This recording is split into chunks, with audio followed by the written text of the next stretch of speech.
This video is brought to you by ExpressVPN. Hi, welcome to another Coldfusion video. This episode is about two things. Number one, Google, one of the most recognizable brands today. We know them from the operating system on our phones, to their smart home devices, to Google Search, Google Maps and Gmail, and even YouTube itself. They're an organization that's so prevalent that they're almost invisible. And the other thing that this episode is about is the C.I.A., the same organization that overthrows foreign governments and spies on leaders and citizens. From human rights violations to drug trafficking, the C.I.A. has always been shrouded in mystery and controversy. So what does Google have to do with the C.I.A.? Well, many people may not realize this, but the C.I.A. was directly involved in the foundation of Google. Google co-founder Sergey Brin even reported to representatives of the US intelligence community on his progress. Not only this, but the application that became Google Earth originally had CIA investment. Generally, this is a concerning relationship, but in this episode, we're going to take a deeper look. First of all, let's take a brief look at the CIA. You are watching Coldfusion TV.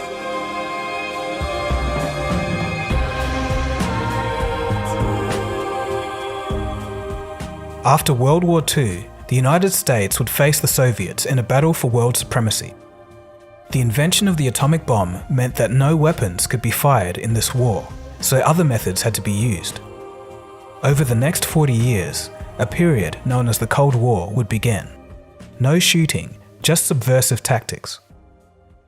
In the mid-1940s, the President of the United States, inspired by the efforts of the UK's MI6 during World War II, would sign the National Security Act, which formed the Central Intelligence Agency, or the CIA. And right away, the CIA would get to work interfering in international politics. In an effort to stave off communist influence on the global stage, the CIA would interfere with the 1948 Italian elections. They would overthrow the governments of Iran and Guatemala in 1954, Indonesia in 1957, and Brazil in 1964. The CIA also conducted some rather questionable projects on their own people. Project MKUltra, for example, was the CIA's mind control program using, quote, chemical, biological, and radiological methods. Many of the studies within MKUltra focused on the administration of LSD to prisoners, drug addicts, mental patients, along with government agents and the general public, all without their consent. Documents pried loose in 1979 showed that through a front organization, the Central Intelligence Agency funded what was called the MKUltra project. The CIA wanted to understand more about brainwashing. It had money and it was ready to fund experiments, breaking down the mind with repeated electric shocks and drugs, including massive doses of LSD. These experiments were done without the informed consent of the patients. Lawyer Alan Stein took up some of the rejected cases. The government's paid a number of settlements since. Many of the payments come with non-disclosure agreements. They're trying to do it quietly. It's not fair. I mean, I feel blessed that I was able to get this far for my parents. I really do. That's what gives me justice. I'm just grateful to be able to do it, and I hope I just hope that you can hear me up there, because it might bring you peace. It might bring you both peace. Ultimately, the CIA's goal of using LSD as a mind-altering weapon against the Soviet Union and other enemies never reached fruition. But by the time the project was disbanded in the mid-1960s, hundreds of people were unknowingly drugged and observed. I found this last one pretty entertaining. One of the most embarrassing failures of the CIA was the attempted assassination of Cuba's Fidel Castro. So, in interviews, Fidel Castro used to say, if surviving assassination attempts were an Olympic sport, I would win the gold medal. Reportedly, more than 600 attempts over his 50 years in power. Now, many of the failed plots were concocted by the CIA. The CIA tried infecting Castro's scuba gear with tuberculosis, planting exploding seashells at his favorite diving site, slipping him a poisoned fountain pen. They even tried poisoning and slipping a bomb into one of his cigars. All of these attempts were a failure. It was a gigantic waste of time and money, and Fidel Castro was Cuba's dictator for another 49 years, stepping down in 2008 only due to failing health. This is all to say, the CIA may seem formidable, but when it comes down to it, they're not always perfect. With the Soviet Union gone, the CIA's actions today may be less well known, but their influence on the world certainly hasn't gone away. And that brings us to their relationship with Google. In 1994, two PhD students, Sergey Brin and Larry Page, began working on their automated web crawling and page ranking application as part of their research project. They had bet on making the exploding internet easy to access, and it paid off enormously. Sergey Brin's part of the Stanford research was funded by the NSA and CIA. Brin would often report progress to non-Stanford individuals, one of whom was Dr. Rick Steinheiser. Steinheiser represented the CIA's Office for Research and Development to oversee their research funding in a joint CIA-NSA program. It wasn't uncommon at the time for research projects to be funded by the intelligence community. Government intelligence agencies had set up programs and often seed-funded projects. Roughly $3 to $4 million of funding flowed through the intelligence community programs into universities. And while both Google and the intelligence community deny that the CIA directly funded the start of Google, it's evident that the intelligence community's research funding helped not only Google, but Silicon Valley as a whole. There are many ways this relationship is built and preserved. One of the biggest is perhaps the Highlands Forum. There's a good chance that you've never heard of this forum, but it connects the wider Department of Defense and the intelligence community to the tech startups. This keeps the military and the intelligence community at the cutting edge of tech. Many executives on the Highland Forum hold positions in the CIA, NSA, and many other agencies. Movements from these agencies into Silicon Valley is common. For example, in 2012, the Highlands co-chair, who also worked at DARPA, left the agency to accept a senior executive position at Google. In an email thread made public, Sergey Brin discussed information sharing for the purposes of national security with the head of the NSA. In 1999, at the peak of the dot-com boom, the CIA launched In-Q-Tel, a Silicon Valley venture capital fund. Its mission was to invest in startups that aligned with intelligence agencies' needs. In 2003, the CIA, through In-Q-Tel, would invest in Keyhole. Keyhole was a startup that built 3D global mapping software. One of its first uses was to support US troops during Operation Iraqi Freedom, the campaign to overthrow Saddam Hussein. The next year, Google bought Keyhole, whose team now included CIA personnel. Google would soon turn Keyhole into the basis for Google Earth.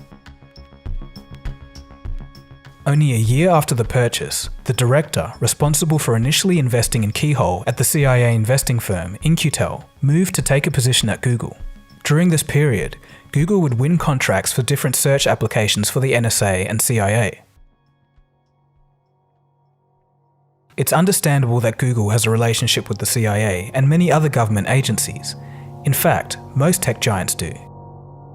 At the start of this year, with a looming US election, some of the biggest names such as Microsoft, Facebook, Twitter, and Google have had meetings with the FBI, Homeland Security, and the Office of the Director of National Security. Little is known about these meetings, apart from the theme of how tech giants can ensure security for the 2020 elections. Google, for example, has implemented an advanced protection program. This program offers Google's highest protection level to high-risk targets such as journalists, activists, politicians, and business leaders. It effectively makes these accounts less susceptible to hacking risks such as phishing and malware attacks. But perhaps the greatest demonstration of the company's integration into the intelligence community is Google Federal. Google Federal was launched in 2006, and its purpose is to serve federal contracts. At a certain point, this branch of Google had so many former NSA staff that they became known as the NSA West. At its very launch, Google Federal went on a hiring spree, hiring managers and salespeople from the Army, Air Force, CIA, Raytheon, and Lockheed Martin. It added to its lobbying prowess by assembling a team of Democratic and Republican operatives. The strength of the relationship between Google and the intelligence community was graphically highlighted in 2010. At this time, Google came under attack from what was believed to be Chinese government hackers. The NSA came to Google's aid. The two organizations struck up a deal, an exchange of information. According to journalists, quote, Google agreed to provide information about traffic on its networks in exchange for the intelligence from the NSA about what it knew of foreign hackers. Google Jigsaw is a division dedicated to combating global threats such as extremism, censorship, and disinformation, but this division has had its missteps. In 2012, as the Syrian civil war was escalating, the intelligence community was pushing for a change of government. In 2016, leaked emails revealed that Google's Jigsaw department brainstormed ways that it could push Bashar al-Assad from power. Among these ideas was a tool that visually mapped and tracked officials who broke allegiance to Assad's government. Jared Cohen, head of Google Jigsaw, planned to show this data on TV networks such as Al Jazeera within Syria. The purpose of this was to serve as propaganda to give confidence to the opposition of Assad. This opposition was, of course, the side that the intelligence community wanted to win. According to Fred Burton, a former intelligence agent at the security branch of the State Department, quote, Google is getting White House and State Department support and air cover. In reality, they are doing things the CIA cannot do.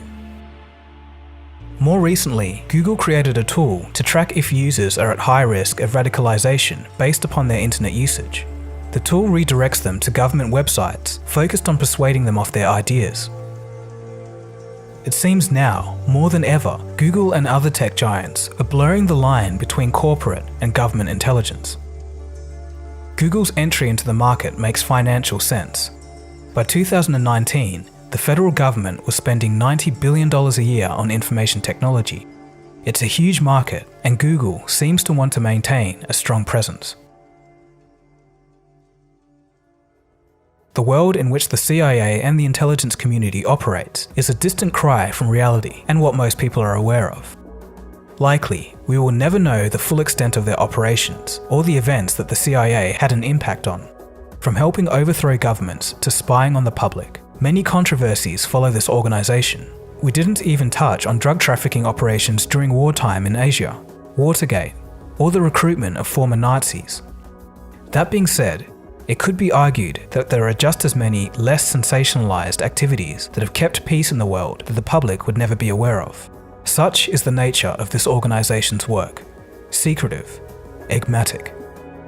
As technology and the freedom of information give power to the masses, there is now a rising risk of an adverse technocracy. What hand will tech giants play in this future? And what does this mean for the world and society if private companies begin running intelligence and intervention programs on the public? Many years ago, when I was younger, I used to be fond of Google, but now I look at them differently. Thanks to ExpressVPN for sponsoring this video. I've become more aware of protecting my online privacy as time has gone on. Lately, I've been using ExpressVPN as it's one of the best ways to do that. You can choose between one of 3,000 servers around the world to have your data routed through. This hides your IP, allowing you to browse the web anonymously. Another benefit is that you can watch content that may be blocked in your country. For example, if I wanted to watch the movie Ex Machina on Netflix, it's blocked in Australia where I live. I can just turn on ExpressVPN, set it to the United States, and I'm good to go. You can get 3 months of ExpressVPN by clicking the link in the description below. So thanks for watching this video. I hope you did get something out of it. It's a bit disconcerting, but I think it's better that people are aware of this kind of thing. So for those who are interested in videos kind of like this, I've done an episode on how governments hack each other, another episode on the dark web, and one more on WikiLeaks. So thanks for watching, my name is Dagogo, and you've been watching Coldfusion, and I'll catch you again soon for the next video. Cheers guys, have a good one. Coldfusion. It's new thinking.